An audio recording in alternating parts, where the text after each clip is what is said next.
Lift the arm off the windshield so the arm stays in the upright position. Position the blade so the curved end of the connector slides into the hook shape of the arm. Turn the connector 45 degrees counterclockwise so the curved end of the connector is facing the rubber.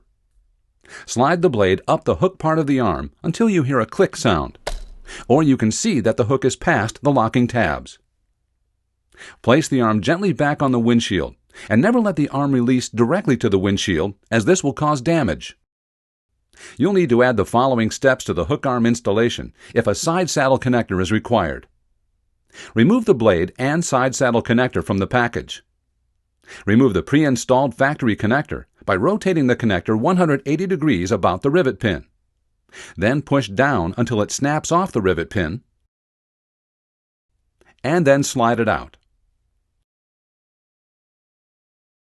Next, install the factory connector that was just removed into the side saddle by snapping it into place. Snap the side saddle onto the blade. Then proceed with the hook arm installation as described previously.